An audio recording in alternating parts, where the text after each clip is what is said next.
안녕하세요. 관광통역안내사 국사를 담당하게 된 김성태라고 합니다. 저희가 이제 관광통역안내사 이제 시험에서 이제 4과목 중에서 이제 그 국사 과목을 제가 담당하게 됐는데요. 이제 국사라고 하는 과목은 이제 어떤 과목이냐라고 하면은 일단 기본적으로는 저는 항상 얘기하지만 암기 과목이라고 이야기를 합니다. 물론 이제 역사 자체가 이제 국사라고 하는 것 자체가 암기가 중요하다라고 얘기할 수는 없는 것 같아요. 왜냐하면 이제 역사라고 하는 건 이제 재밌게 볼 수도 있는 거고 할 수 있겠지만 우리가 이제 시험을 봐야 되는 입장이잖아요. 시험을 봐야 되는 입장에서만큼은 반드시 암기 과목이라는 생각을 가지고 해야 된다라고 저는 생각을 합니다. 네, 그래서 이제 저는 항상 수업 시작할 때마다 여러분들한테 이제 당부드리는 게 있어요. 제발 이거 2가지만큼은 꼭 해줘라. 그래야 시험을 우리가 합격할 수 있다라고 생각을 하거든요. 그래서 이제 제가 강조드리고 싶은 거는요, 2가지, 딱 2가지. 뭘까요? 하나는 완강입니다. 일단은 완강을 하셔야 돼요. 완강이라고 하는 건 일단은 시작하셨죠. 시작하셨으면은 끝까지 한 번은 보셔야 됩니다. 이게 처음부터 끝까지 시험이 다 나오는데 계속 앞에만 보거나 막 뒤에만 보거나 막 이렇게 되면은 이게 가운데가 비어버리게 돼요. 그렇게 되면은 그 부분은 문제 아예 못 풀거든요. 게다가 중간에 흐름도 끊깁니다. 그렇기 때문에 이 완강, 이거는 진짜 제발 꼭 하셔야 됩니다. 어떤 강의를 들으시든 마찬가지예요. 어떤 강의를 들으시든지 간에 한국사나 역사 강의를 들으신다라고 한다면은 처음부터 끝까지 완강을 한 번은 하셔라. 이거 꼭 명심해 주시고요. 그리고 또 하나, 반복입니다. 반복이에요. 이 2가지는 꼭 해주셔야 됩니다. 반복이라고 하는 거는 제가 아까 말씀드렸죠.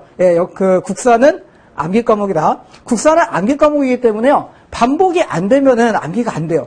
이게 어떻게 하면 암기를 잘할 수 있냐라는 말을 정말 많이 물어봐요. 근데 이거는 개인차가 있기 때문에 뭐라고 말씀드리기가 참 쉬운 일은 아닙니다. 하지만 딱 하나 확실한 거는요. 누구나 암기를 할 때 자기의 노하우가 있더라도 반복은 하십니다. 알겠죠? 몇 번이든 어쨌든 계속 봐야 돼요. 오늘 했는데 내일 까먹었어요. 괜찮습니다. 누구나 그래요. 다시 한번 보시면 됩니다. 알겠죠? 그래서 여러 번 보시다 보면은 어느 순간인가는 보지 않아도 기억이 날 때가 있어요. 그때가 암기가 된 거죠. 그렇죠? 그래서 이 반복이라고 하는 거는 정말 중요한 부분인데 다들 많이 관건하신다는 거죠. 제가 예습을 하라라는 얘기는 잘 하지 않아요. 예습은 뭐 크게 제가 의미 있다고 생각하진 않습니다. 하지만 복습, 반복과 관련 있는 복습만큼은 반드시 좀 해주시면 좋겠어요. 이거 2가지만 잘 해주시면요, 합격하는 데는 큰 문제가 없을 거다라고 저는 생각을 합니다.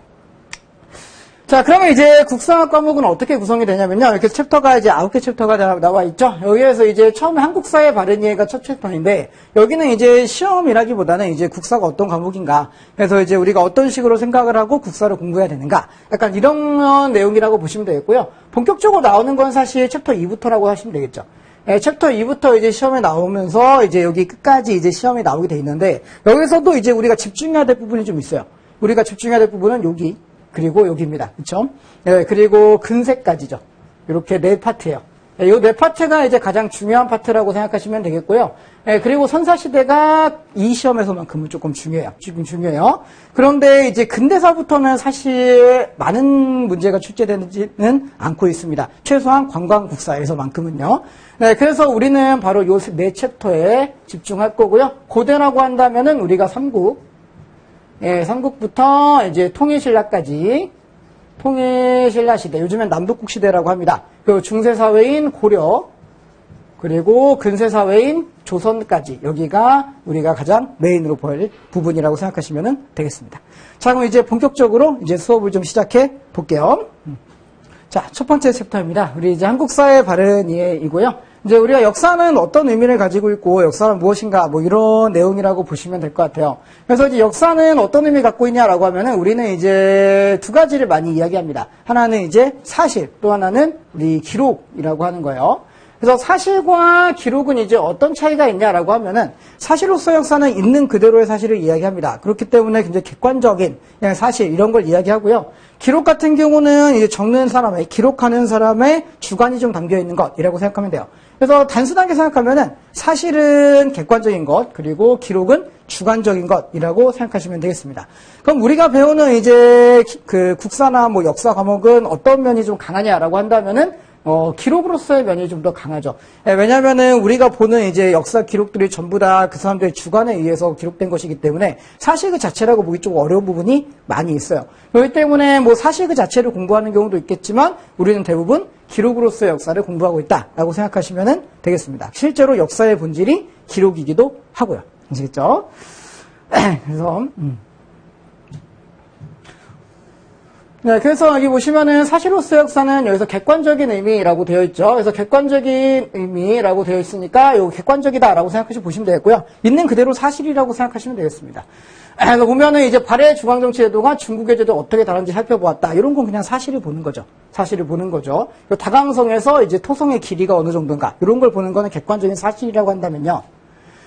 기록 같은 경우는 이제 고려를 중세 사회로 보는 거. 그러니까 고려에다가 뭔가 의미를 부여해서 이곳이 중세다라고 이야기한다면은 그거는 기록으로서의 역사라고 이야기할 수 있겠죠. 그렇죠? 그리고 대한민국의 몰락 과정에서 우리가 어떤 교훈을 얻을 수 있는가. 교훈 같은 경우도 각자 다를 수 있죠. 그렇죠? 그래서 그런 걸 보면서 우리가 주관적인 역사를 파악한다라고 하시면은 되겠습니다. 네. 그래서 이제 역사에 그리고 이제 서술 방법이 나와 있어요. 서술 방법에서는 요거는 조금 공부할 내용이 있네요. 네, 앞에 부분에 이제 사실이냐 기록이냐는 많이 나오는 부분은 아니지만 여기서는 그래도 조금 나올 만한 게 있어요. 일단은 제가 중요하게 생각하는 이제 역사 서술 방법은 기전체랑 편년체입니다. 이 두 가지 같은 경우는 이제 굉장히 자주 이제 다뤄졌던 이제 역사 기록 방법이기 때문에 두 가지는 좀 알고 가셔야 돼요. 그래서 그냥 보면은 기전체 같은 경우는 주제별로 되어 있는 거고요. 편년체 같은 경우는 이제 시간 순서대로 쓰였다라고 생각하시면은 크게 무리가 없을 것 같습니다. 그래서 이제 본기, 세가, 열전, 요게 다 이제 주제거든요. 본기가 이제 왕에 대한 이야기, 세가 같은 게 이제 그 왕 밑에 있는 그 사람들의 이야기, 엄밀하게 얘기하면 황제, 왕입니다. 그리고 열전은 신하들의 이야기. 대충 이런 식으로 간다라고 생각하면 되겠고요. 대표적인 이제 기전체 역사책 하면은 하나 정도는 암기해 두시는 게 좋겠네요. 바로 삼국사기입니다. 물론 뒤에 이제 고려시대에 가서 이제 삼국사기가 처음 나오게 될 때, 그때 이제 다시 한번 보긴 하겠지만, 어쨌든 이제 삼국사기가 대표적인 기전체 역사책이다. 이렇게 보시면 되겠고요. 편년체는 이제 시간 순서대로 쓰는 거라 그랬죠. 그래서 시간의 흐름에 따라서 이제 있는 그대로 날짜별로 기록한 것, 이런 거를 우리가 편년체라고 하는데요. 그래서 대표적으로는 이제 조선왕조실록 정도 보시는 게 좋을 것 같아요. 조선왕조실록 같은 경우가 대표적인 우리 편년체 역사책이다라고 보시면 되겠습니다. 그리고 나서 이제 강목체나 이제 기사본말체 같은 경우는 이제 많이 나오지는 않는데요. 그 강과 목으로 나왔다 그랬죠? 요거는 그러니까 의미 부여를 좀 한 거라고 생각하시면 돼요. 그래서 이게 쭉 이야기를 하고 거기에다가 이제 해석을 넣은 거, 그런 거라고 보시면 되겠고요. 그리고 기사본말체 같은 경우는 인과관계, 원인과 결과를 연결해서 본다라고 보시면 될 것 같습니다. 됐죠? 네. 맞습니다. 그리고 이제 한국사와 세계사 이야기를 조금 볼게요.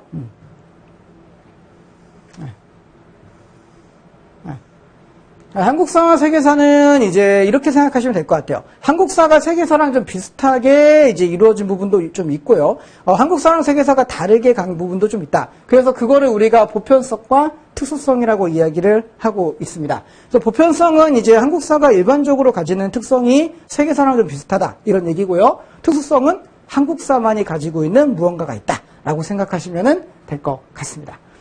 네, 그래서 이제 여기 보시면 선사시대는 이제 구석기, 신석기, 청동기, 철기 순으로 발전했죠. 요거는 다른 나라도 마찬가지입니다. 세계사를 봐도요, 항상 구석기, 신석기, 청동기에서 철기 순으로 발전을 하고 있어요. 그리고 우리 역사가 고대, 중세, 근대, 현대 이런 식으로 시대 구분이 가능